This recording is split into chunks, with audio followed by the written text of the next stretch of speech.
It's a pleasure to welcome everybody in the audience. We have a mixed audience today of patients and advocates, CML advocates from the CML Advocates Network and other advocates globally. Thank you for joining us. It's a pleasure and a privilege to be able to host this on behalf of Leukemia Care and CML Advocates Network in collaboration to bring you latest hot off the press advances in CML and an opportunity to discuss some of the challenges moving forward, advances and challenges. So if I just do a little bit of housekeeping, I'm Nick York. I am not the beautiful Charlotte that was on your slides earlier. Unfortunately, my colleague Charlotte is very unwell today, so I've stepped in on her behalf. Many of you may know me. I do live with a blood cancer myself, but not CML, and I work in the advocacy team for Leukemia Care, and Leukemia Care are hosting this session in collaboration with CML Advocates Network. You may also know me as an advocate for the CLL Advocates Network. So just continuing with housekeeping, this session will be recorded. So if a lot of the content is complex, there's many slides and a lot of data, you can then revisit this at your own leisure after this. It's possible that we may be discussing things that may not be available in your country yet, or so what we would suggest is if you have any questions in that area, if you're in the UK, contact Leukemia Care Advocacy or follow up, and we can actually follow those discussions up. Or if you are international and in your own countries, maybe contact CML Advocates Network and they can steer you in the right direction for people that can help answer your questions. Just doing a little bit, as I said earlier, there's an understanding that we're hoping everybody's got a basic understanding of the principles in CML management and care. So if you're not sure about something, or if you don't understand something, please do ask. Drop a question into chat, and we'll do our best. And the panelists will do their best to answer your questions. I pointed out the session was recorded. This will be followed on afterwards. As I pointed out earlier, just use chat. So I won't hold back any longer. It's great to see so many people joining at the moment. So during my chat, it's allowed another 25 people to join. So thank you, everybody. Maybe I could just take this opportunity now to introduce Professor Andreas Hochhaus and Lisa Machado. Perhaps Lisa, ladies first. Would you introduce yourself and your position in CML? Sure, thank you so much. Hi, everybody. My name is Lisa Machado. I've been involved in the CML Advocates Network for many years. I'm also the founder of the Canadian CML Network here in Canada, and yeah, that's me. And I'm also a journalist, so I write about health all the time. And so thank you very much for having me here. I'm very much looking forward to this discussion. We look forward to your inputs and your perspectives. Andreas, please introduce yourself and then please do proceed with your presentation. Yeah, I do. I start with sharing my screen just to be sure that everything works. Okay, it works. My name is Andreas Hochhaus. I'm happy to be invited today for this webinar, and I want to share with you my impressions from ASH 2022 in New Orleans. I'm the coordinator of the German CML study group, have some experience with CML over the years, with all the developments in the treatment evolution over the years. I had the chance to participate in the development of all the tyrosine kinase inhibitors, which are available now, developed together with Nick Cross molecular monitoring in CML, the quantitative PCR. And I'm very familiar with these presentations with advocates, but of course only with CML advocates. It's new for me to talk to leukemia advocates in general. Therefore, you might not be familiar with some of the details in CML, but of course we are available for any explanation after the presentation. I was asked to focus about on the news. what was new for us in the last year, not only at ASH, but what is the development of the CML therapy? Is it the big easy? Of course, I took this from New Orleans, the big easy, this city, but is CML the big easy now? Because everything is resolved. We have a survival which is almost normal. Where are the open questions? Is it quality of life? Is it resistance? Is it discontinuation of the drugs? That's what I want to discuss. And I'm very happy to greet here people from all over the world. I've seen greetings from India, from Indonesia, from Canada, from other countries all over the world. It's very nice to speak today. So the big easy, that's what we expected from New Orleans. A good nightlife, a nice jazz session. You see the movie Big Easy on the right.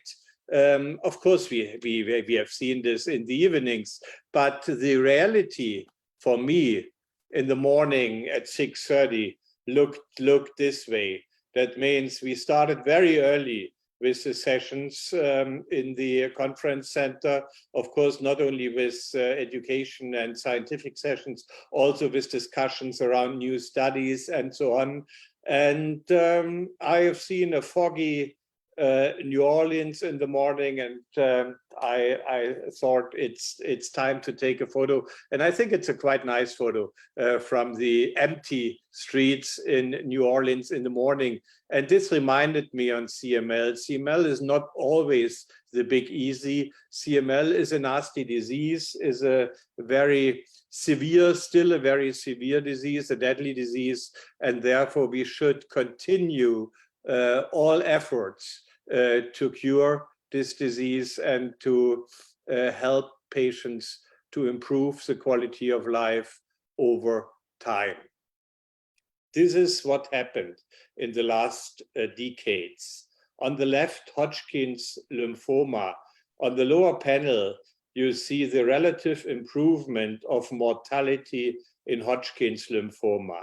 And there is a steady decrease of mortality based on the introduction of new treatments, of combination treatments, of immunotherapy, and also the reduction of severe side effects.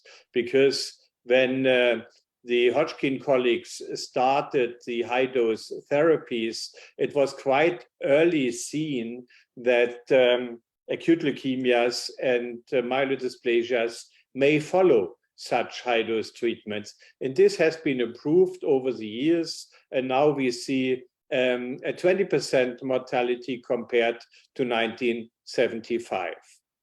It's a different situation with CML. With CML, there was a stable mortality. It was a deadly disease. Almost all patients died from this disease earlier or later, except patients who had the chance to get transplanted early in the course of the disease. However, on the turn of the century, in 1999, 2000, imatinib was introduced, the first tyrosine kinase inhibitor and the first targeted therapy in hematological disorders in general. And this was the revolution. This decreased the mortality significantly. Therefore, you could ask the question, was imatinib the clue for the cure of CML, or do we need more? We have more, we got more. We have now, in most countries, 6 tyrosine kinase inhibitors available. Why do we need 6? What is the question? How do we select the best inhibitor for the individual patient? That's the current question. CML was a 3-phase disease. It started with chronic phase. It slowly evolved genetically, but also clinically to accelerated phase and then into blast crisis. This is not the case anymore. With the introduction of tyrosine kinase inhibitors, we still see chronic phase CML, of course, but this is rapidly in complete hematologic remission, later in cytogenetic remission, and also in the decrease of PCR with molecular remissions. But we don't see this accelerated phase anymore, because when we see a rise of the PCR levels for BCR-ABL, then we act. Of course, we change treatment, we challenge the course of the resistance here. And therefore, accelerated phase is gone.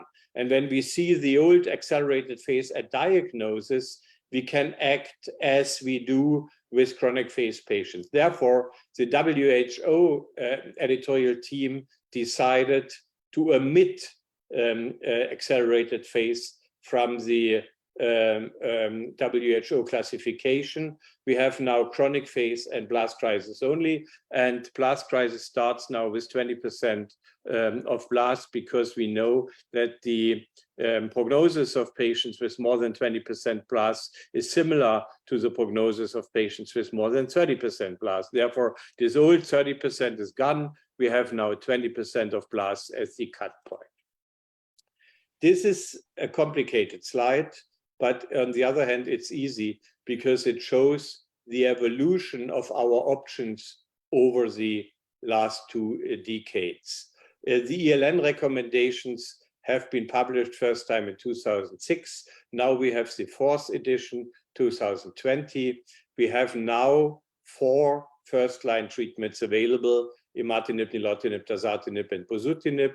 We have an additional drug for second line, which is ponatinib, or later lines, of course. But we can also switch between the first line medication in second line. And we have the salvage treatment, which is still allogeneic stem cell transplantation. In my opinion, we transplant too late. We should transplant earlier in the course of the disease for patients who have a major risk. We have new milestones. We started in 2006 with the complete cytogenetic remission, but over time we developed standardized methodology to quantify the target, the BCR-ABL transcript, and we're able to define a so-called major molecular remission, which is the aim of the therapy. But now the aim has changed for some patients. Now you see MMR is going to DMR. DMR means deep molecular remission. That's 1 log more, and it's a prerequisite for the discontinuation of therapy, which is now possible and the goal of many, many patients. But our major concern are still side effects, long-term side effects, major side effects from the tyrosine kinase inhibitors. And what we want to do with new drugs is, of course, to improve the side effect profile. And one of these new drugs, which was not available in the practice in 2020, but of course in clinical trials, and which is registered now in many countries worldwide, is asciminib, which played a major role in the discussion at the meeting. Overall, 20% of patients switch treatment in the first year because they don't tolerate the first-line therapy. 40% switch within the first 5 years because we see resistance or lack of optimal response. 50% of patients require dose modifications because the initial dose was too high, which created adverse events. And many of these toxicities of the tyrosine kinase inhibitors are based on the so-called off-target inhibition of other kinases. That means we see in the cell many enzymes which are responsible for the metabolism in the cell and the signal transduction.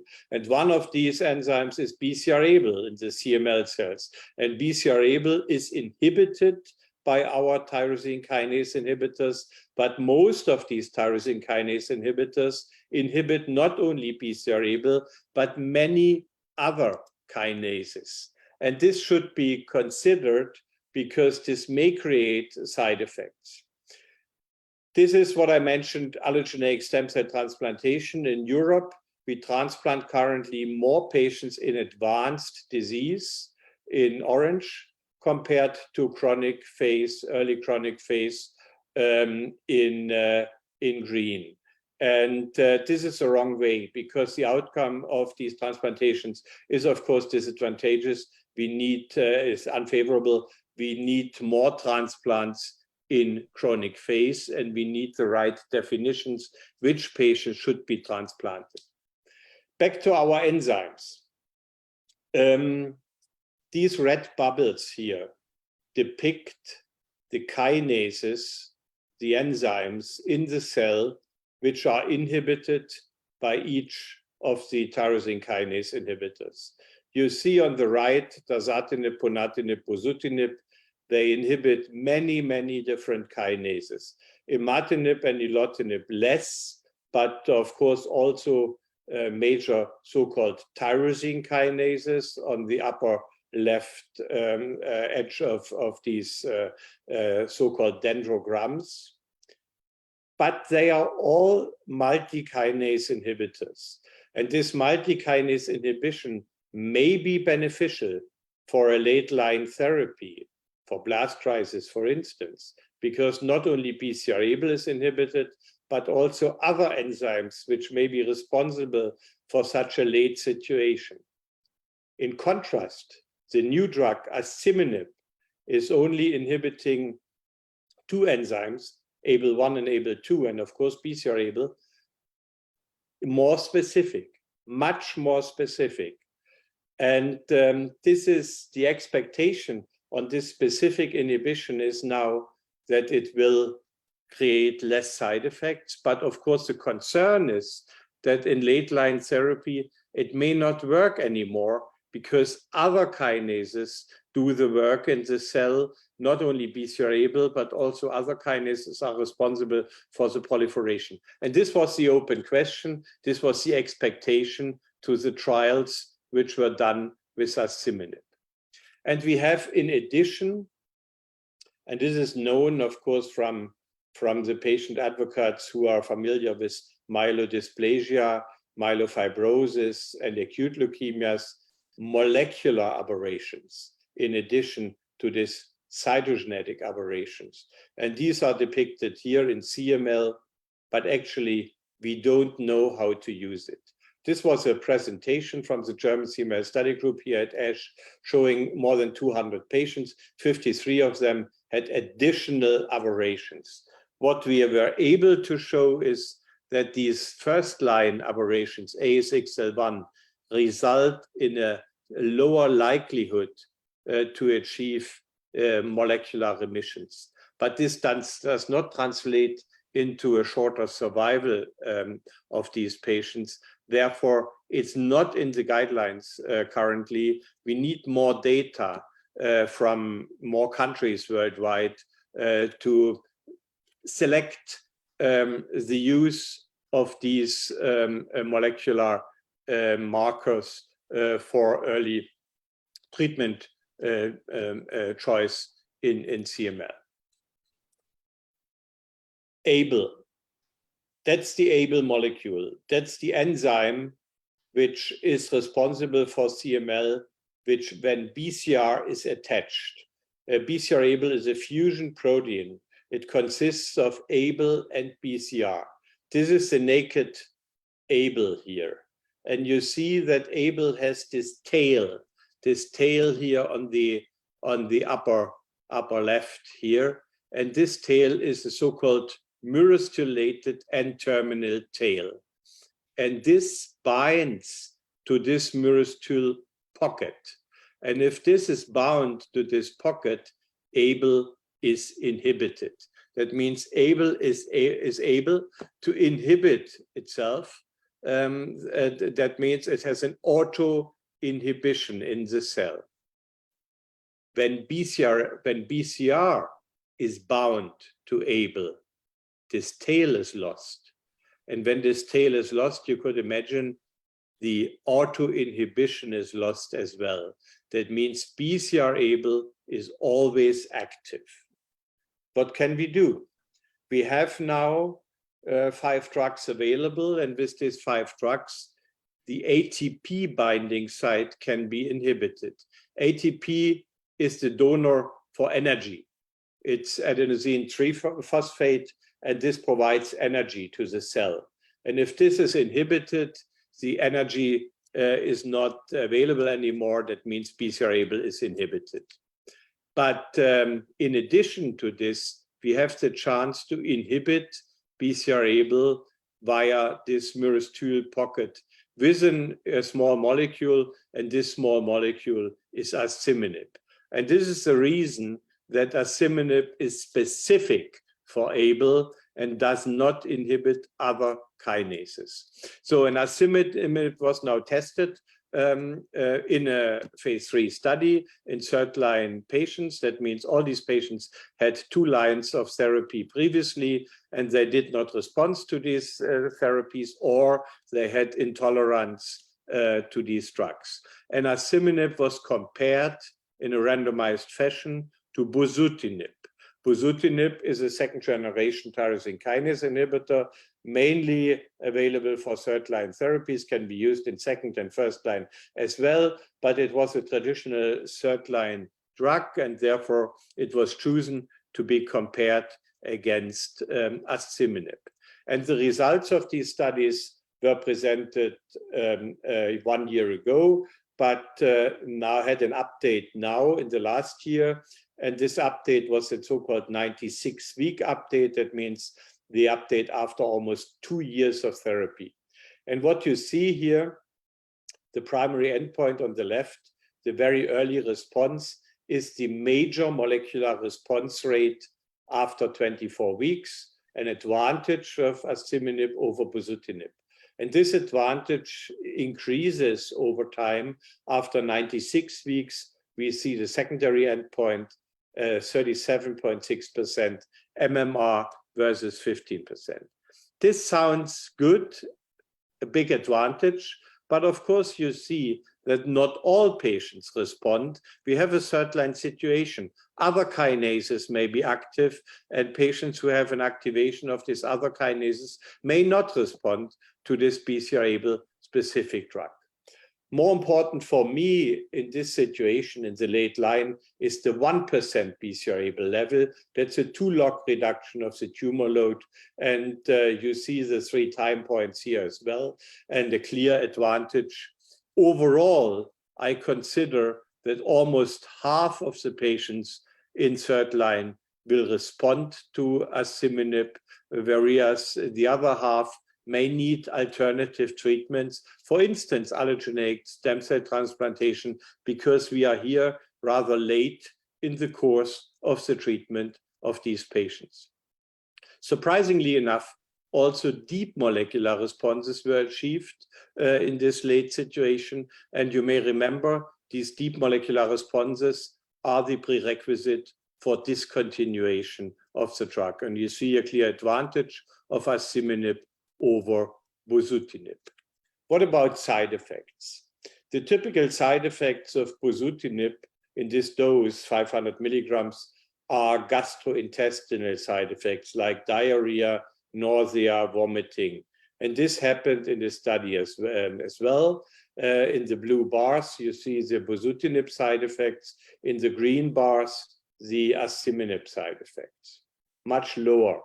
However, we see cytopenias with both drugs, a little bit more frequent with asciminib. These cytopenias may be the result of the slow recovery of normal hematopoiesis. That means we need a recovery of the normal cells when we treat leukemias. And when this recovery is delayed, for instance, in third-line situations, then we may see more cytopenias in a very efficacious drug versus less cytopenias in a less efficacious drug. This is all transient, lasts 4 weeks, 6 weeks. That means it's not a major relevance for the long-term treatment of these patients. This is shown here. The dark green bars show the first 6 months. This happens in the first 6 months only, not later. A very important parameter for our patients is now the quality of life in all leukemia treatments. That's well known, but with the long-term treatment in CML, It's very relevant for CML patients, and therefore it was systematically tested in this study. On the left side, all the bars on the left side show an improvement of these qualities which are depicted here, and in blue, asciminib, in orange, bosutinib. You see here a clear advantage for the improvement of the quality of life with asciminib. So this was now the baseline for asciminib. Now we have more detailed analysis, and one analysis is here shown on the so-called river plot. You may know this from elections. When we see elections and the comparison of elections from 4 years ago to now, which voters went from one party to the other party. And this is shown here on this slide. When we look over time, we see that the categories of response, the different response levels, move to the better responses. That means when we achieved a nice response with asciminib and wait a little longer, then we may see even more responders. But this is, of course, not relevant for the patients who fail treatment. In these cases, allogeneic transplantation may be considered. A few more analysis with asciminib. Did the Ask for More study was presented by Jorge Cortes. That's a study for patients who did not achieve a deep molecular response, are not able to discontinue therapy. What happens when we combine asciminib with imatinib, or what happens when we switch to nilotinib or continue imatinib? That means this was the question in the 4 arms of this study, and this is the result. The combination arms show a very clear advantage when we look at deep molecular response. The continuation of imatinib did not lead to a deep molecular response. The switch to nilotinib led to, in some patients, to a deep molecular response with the option of discontinuation. And this is a later time point, shows the same picture.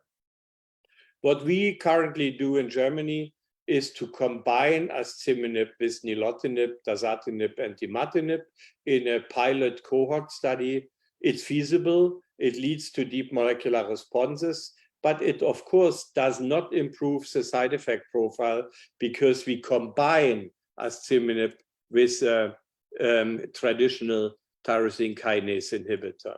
The Australian colleagues presented another option for first-line therapy.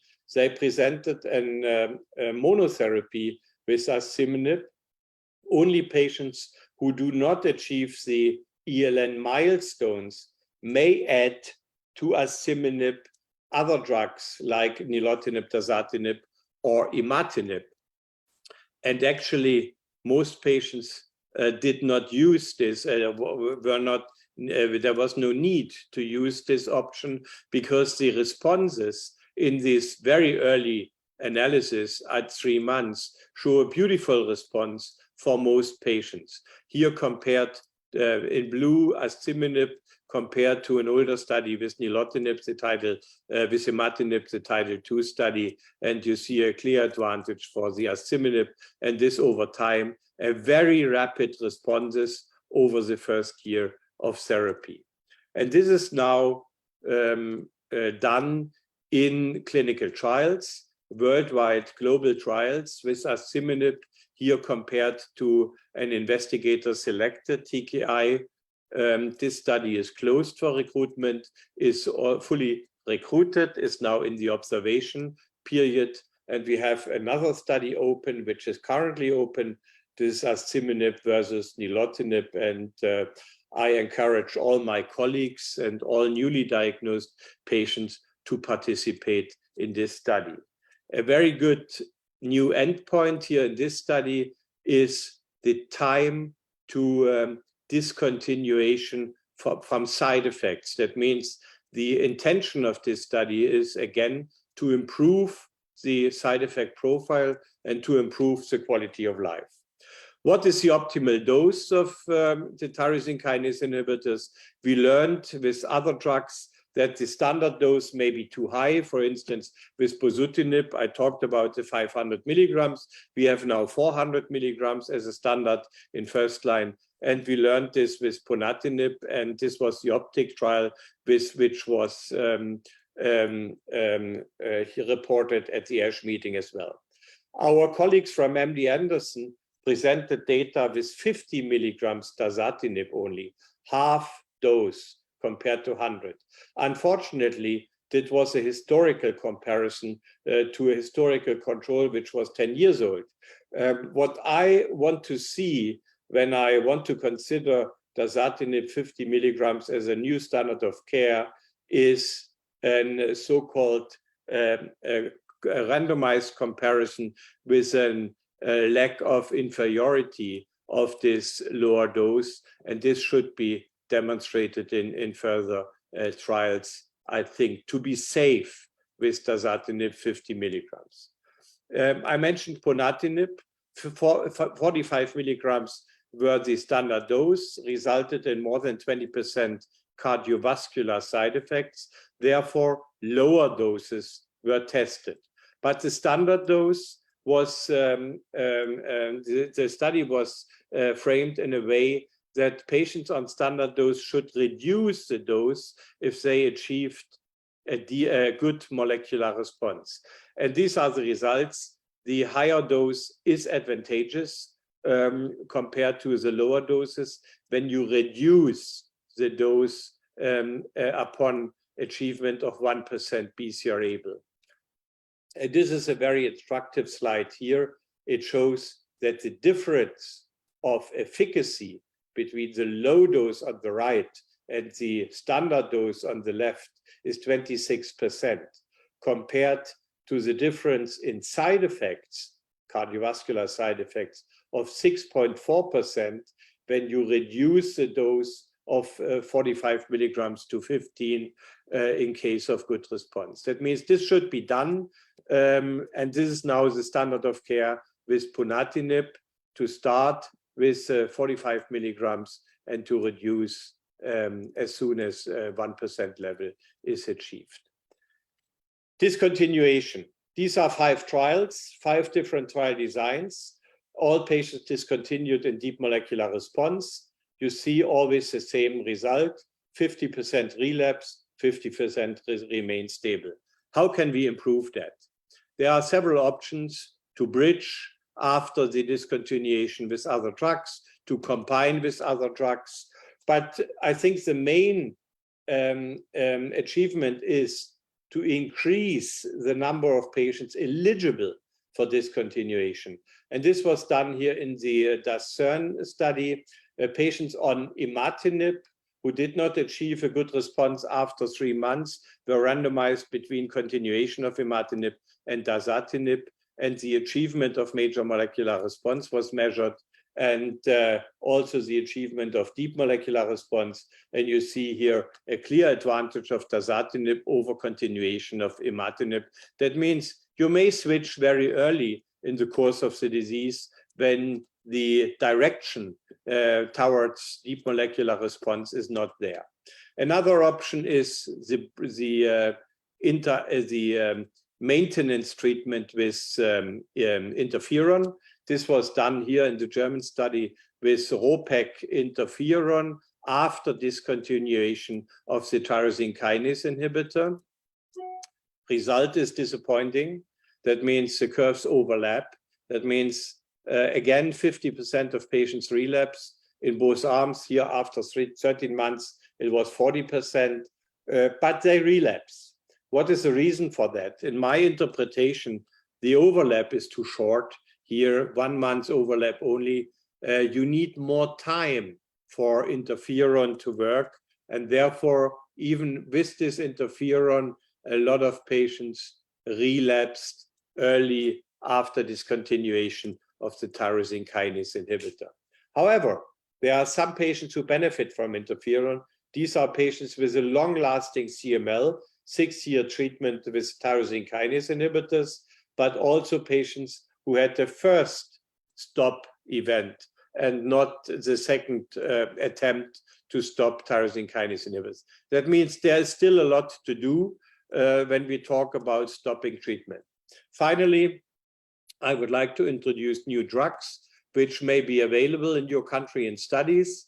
Oliverembatinib is available in China, but also in studies at the MD Anderson in Houston. Phase 1 and phase 2 studies were presented, show a very good response, also in patients with 315I mutations. The intention to introduce this drug was to reduce the cardiovascular side effects.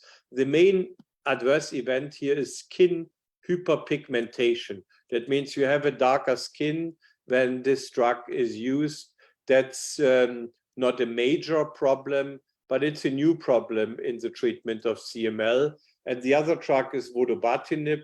That's a global study in more countries, and it is vodobatinib should reduce the cardiovascular side effect also, but it does not inhibit the 315 mutation.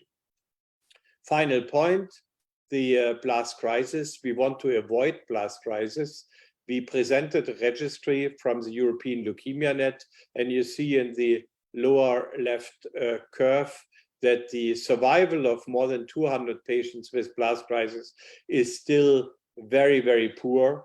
We have a survival of about 30%. Most patients who survived were transplanted. We need tyrosine kinase inhibitor therapy, chemotherapy, and stem cell transplantation to optimally treat these patients. But our major aim is to avoid blast crisis with earlier intervention when the ELN milestones are not achieved. With that, it's of course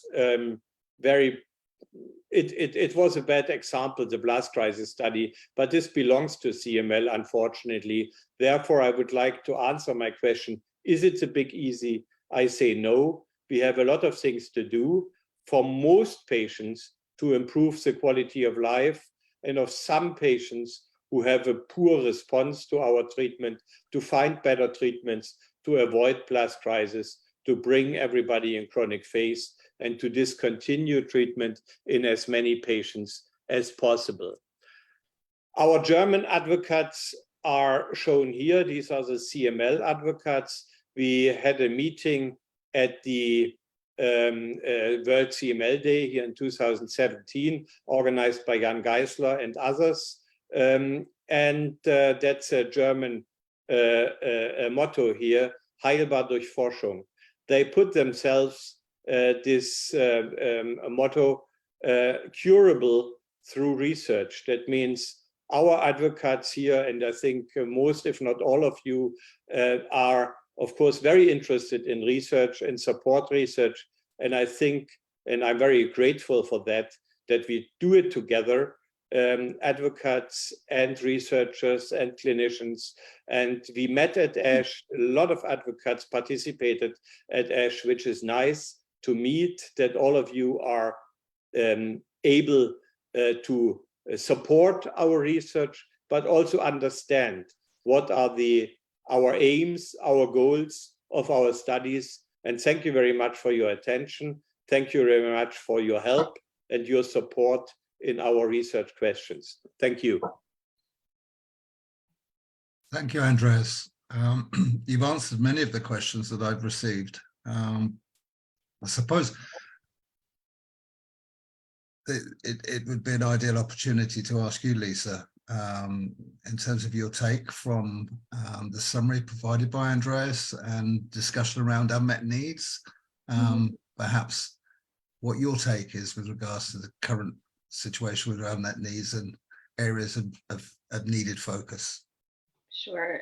I think Andreas, actually, I liked how you started off your presentation with all those great questions about cure and quality of life, because those are all the issues that that I was going to bring up. I think, it would be foolish to say that, we don't want new research, that, we shouldn't stop, that we should stop investigating new treatments. But I think that for many patients, cure really is the ultimate, the ultimate goal. And if we could figure out, what causes CML and look forward to a life without CML, that would be ideal. And I think the other issue, and it's not necessarily exactly treatment focused, but we also have access issues, right? So if we had a cure, then so many people would be better off, and I think a lot of lives would be saved. That's quite clear. We know now from our discontinuation studies that we can actually cure only 20% of patients. That means about 45% have the chance to discontinue, but more than half of them will relapse currently. Yeah, and that's what we work on.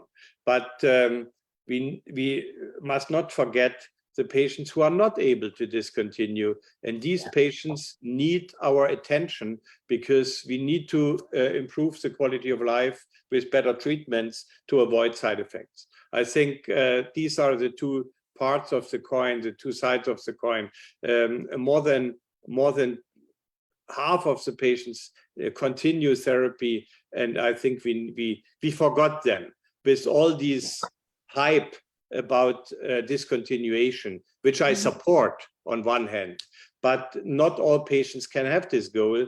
There is this cohort of patients who have a very high-risk disease and may not be able to, they have a good PCR data, but not this deep molecular response. They are fine, actually. And I discussed this with my patients when they are disappointed because the deep molecular response was not achieved. Continue therapy with the best available drug, and the best available drug should be the drug which is best tolerated. And this may be very individual, and this should be tested, of course, when more drugs are available. Of course, there are countries worldwide where imatinib where only imatinib is available, but that's fine as well, as long as patients respond. When we had imatinib only 20 years ago, we tried to improve the tolerability of imatinib with many options, many things. But when we had second generation, third generation drugs available, then we switched, of course, in case of major intolerance. This is very individual, but I think with the discussion between the doctor and the patient, there is a way for each and every patient to improve the quality of life. Any further thoughts on that, Lisa? No, I was just going to say that I noticed a couple of questions, so I don't know if you wanted to go to those or. That's probably a good idea. We have a rather. There is an easy question on stem cell versus bone marrow transplantation. That's quite easy. Stem cell transplantation is the overall term. Bone marrow is specifically the bone marrow which will be done with bone marrow aspirations from the donor, very rarely done in adults, more in children. But stem cell transplantation is the modern term and the more general term for peripheral stem cells, which are collected from the peripheral blood, and bone marrow stem cells. Are there any that you've picked out that you would like to address, Lisa? No, these look like all Andreas questions here. They are mainly. I've got one question that somebody's posted is, are you closer to understanding who's at risk of TKI withdrawal symptoms and working out, and working out who's suitable for, attempting TFR? It's an interesting question because we see this in a different frequency with the different tyrosine kinase inhibitors. Most frequent after imatinib and after long-term imatinib, less frequent after second generation drugs, and not very rarely after dasatinib and after asciminib. But it's I call it cellular inflammation. There's an inflammation ongoing very similar to rheumatism, and I treat these patients in a similar way with anti-inflammatory drugs, and this works in most cases, in most patients. This should be known to avoid concerns. Anti-inflammatory drugs should be available. for these patients to avoid long-term problems. But in most patients, it's gone after 4 to 6 weeks. Thank you, Andreas. There's another question here, which is regarding to that you spoke quite a bit about MMR being a primary endpoint and then at DMR. And the question is that we're seeing a lot of patients that worry, and you talked about the different personalized approaches suitable for different patients. Was patients worrying about hitting milestones for reduction in their disease? And I'm just wondering, you know, from a patient perspective, Lisa, and yourself as a doctor, you know, what advice would you give patients who might be worrying that they're not seeing the same speed of reduction in disease as many of their peers? As you pointed out earlier, and just that people have been quite vocal about TFR and pressing for TFR when it's probably not the right objective for many. Yeah, and I think Andreas, you alluded to this, but you're absolutely right. I mean, it becomes a bit of a race sometimes, you know, where patients are very stressed and anxious about not reaching these certain milestones. And the truth is, not everybody reaches those milestones at the same time. And like Andreas said, you know, there are certain levels where you're well, you know, and we have many patients in our network that might not have reached those written down milestones, and they're doing quite well. And so I think that that's important to remember, and also important to have those conversations with your doctor. You know, if you're concerned about the speed at which you're reaching milestones. I didn't show the milestone table because that's not new. This was developed, I think, 15 years ago and was updated now. We have actually 3 different levels. We have an optimal response, everything is fine, and the patient is on the safe side. We have a so-called warning. It's not that stringent, the response, but it's quite good. That means the current treatment could be continued, but the likelihood of a deep molecular response is lower. And we have the failure. And the failure means treatment should be changed because the dynamics of response is unfavorable. The risk of a resistance is higher. And these are the 3 categories. We have now introduced the 4th category, which is the category for discontinuation. That means the most optimal response, if this is existing, this wording, that means patients with a deep molecular response, actually. But what is important to achieve an optimal response, then Tim Hughes, my colleague Tim Hughes, says it's a safe haven. That means we are safe. We know that evolution of the disease is almost excluded in this situation. Most patients now currently, which are newly diagnosed, choose the highest level. That means they want to have a deep molecular response as soon as possible. And this cannot be achieved in everybody. And therefore we should balance this.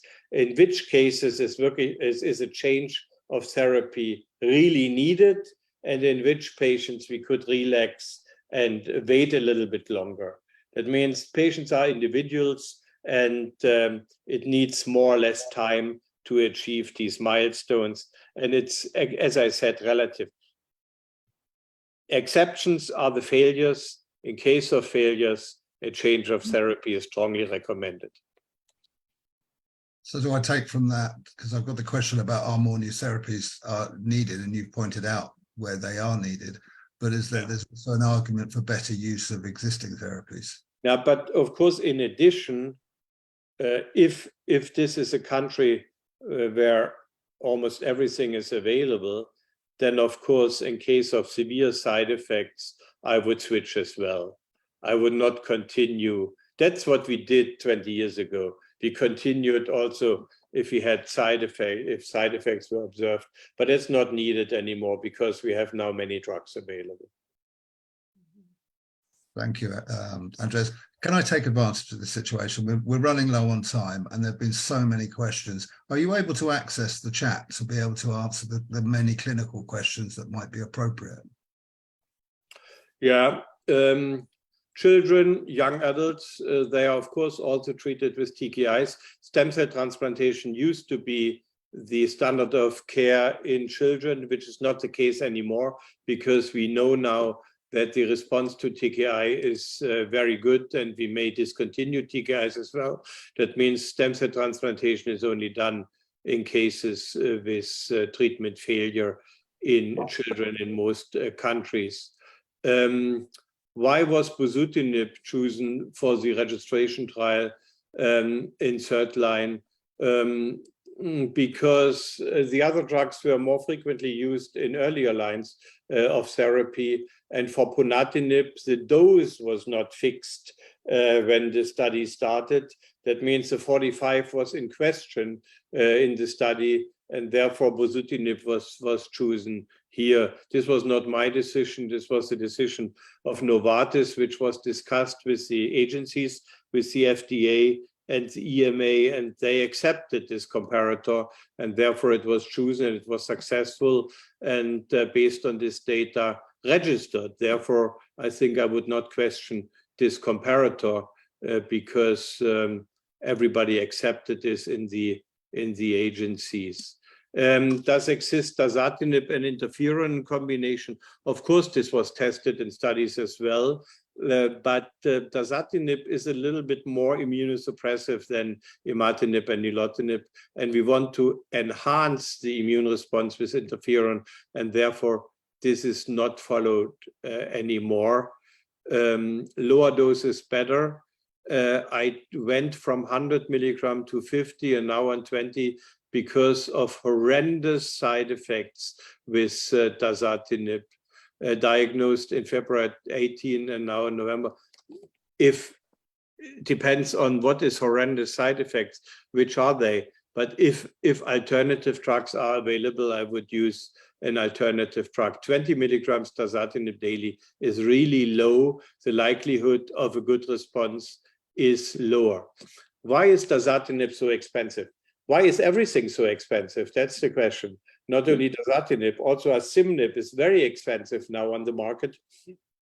All the new drugs are always expensive. That's part of our health system.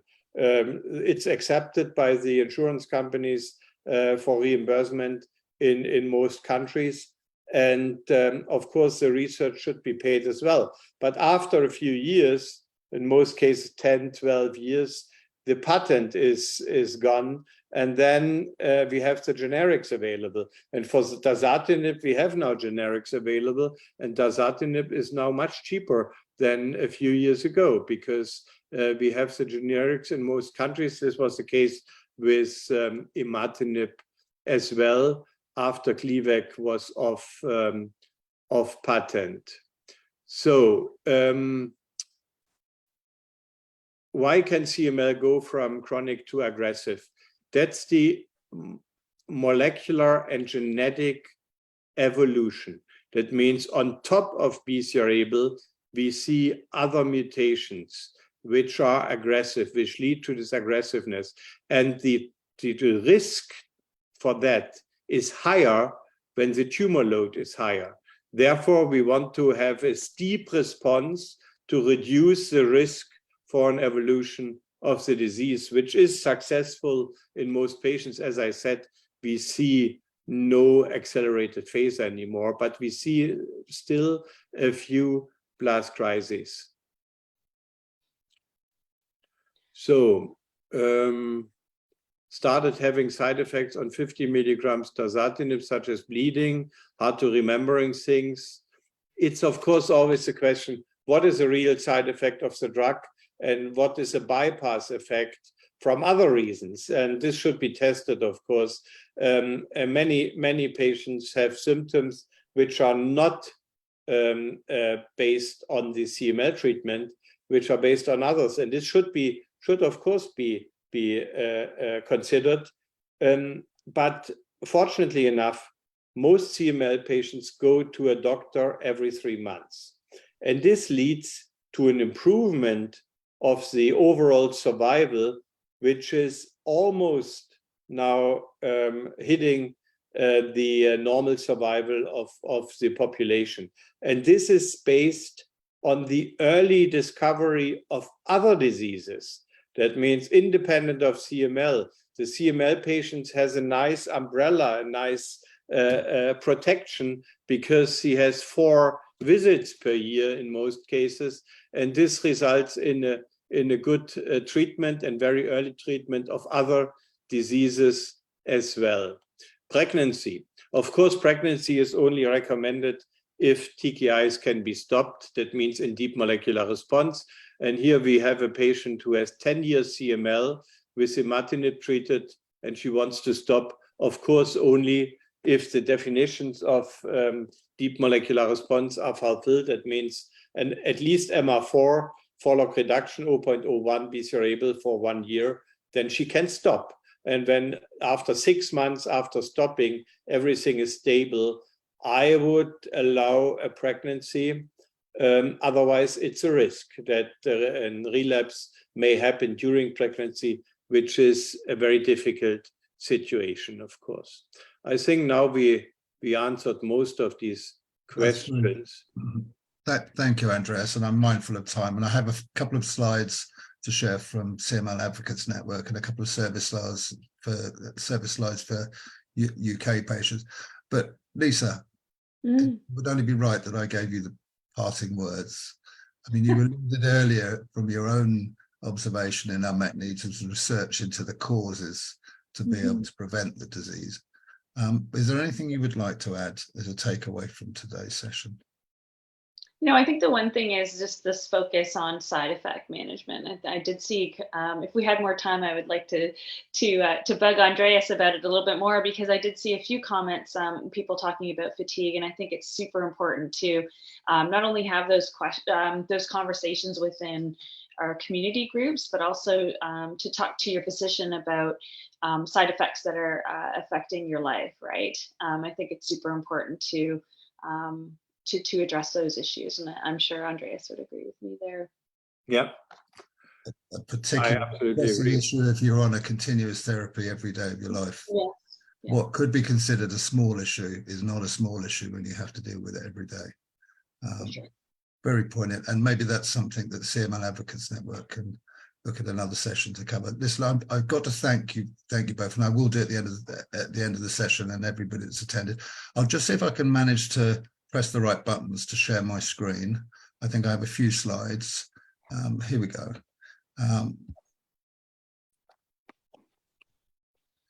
Right, I might have to ask you, Lisa, on a couple of these if you're able to give any insights. But the first slide coming up, I'm not sure if people on the call, patients, are aware, all advocates within CML Advocates Network, but CML Advocates Network have launched a very handy app for CML management and self-care to help with monitoring the disease. So if you're not up to speed on this, there's a browser version. Please do visit the CML Advocates Network website to bring yourself up to speed and gain access. Lisa, I don't know if you're involved in the conference report from ASH that CML Advocates produced. Well, there's obviously a lot more extensive review work there. So, following on from Andreas's terrific summary, please do visit the site. Please visit CML Advocates Network site, and then you can pick up on that information. Most important for all advocates, I'm sure everybody on CML Advocates Network is aware of the CML Advocates Network Academy, but it is a fantastic resource. And as I work in CLL for CLL Advocates Network, this is something that we're looking to follow on your fantastic example in. So it's something well worth visiting if you're an advocate to empower yourself to help others. Keep up with the latest CML Advocates Network news. Follow on Facebook, Twitter, LinkedIn, and Instagram, and obviously, of course, the website. A few slides from Leukemia Care for the many UK patients that have attended today. Support is available for you via webinars such as these on a regular basis, the regular newsletters and magazine, podcasts. We also have regular podcasts. Social media we're also active on, and the website is a plethora of information, so please do visit. We offer a range of support services. We have a regular helpline, not just in person, but supported by, on a daily basis, by clinical nurse specialists who are there for you, and also the support services team. We also offer a WhatsApp service as well if you want to be able to contact anonymously and just have a chat that way. We have a national network of virtual support groups, either disease specific, local, or broader blood cancer groups. Welfare advice and support is available to you, and advocacy support if you want help understanding your treatments, or at least understanding the questions and being able to discuss them better with your healthcare professionals. Plenty of online forums. The CML Facebook groups are particularly active, and we also offer a buddy scheme for peer-to-peer support, so you can connect with others who understand what you're going through and can learn together. And very relevant as well in dealing with the emotional psychological issues, that there is a counselling fund available to UK patients, so please do contact us if you want help in those areas. Likewise, Facebook, Instagram, Twitter, we're also very active. I think everybody's very active on social media these days. And there's a phone number for UK people and the contact if you want to get in touch. I'd like to just take this opportunity really to thank the esteemed panel for giving your time, and Andreas, you've been really thorough with everybody else, and your reputation precedes you. Everybody has spoken about you, and you do a terrific job. And thank you everybody that's joined from around the world, who's also helped to organise this. Thank you to CML Advocates Network for helping. Thank you to CLL Advocates Network for also helping to organise these for the rest of the network. And everybody, please, if you're on this side of the globe, have a lovely evening. And for everybody that's in other time zones, enjoy the rest of your day and your future. And keep learning, keep in touch, keep supporting everybody, keep supporting each other. Have a lovely time for the rest of your time today, or good evening. Hope to see you soon. Thank you very much. Goodbye. Thanks, everybody. Bye-bye. Thanks, everyone.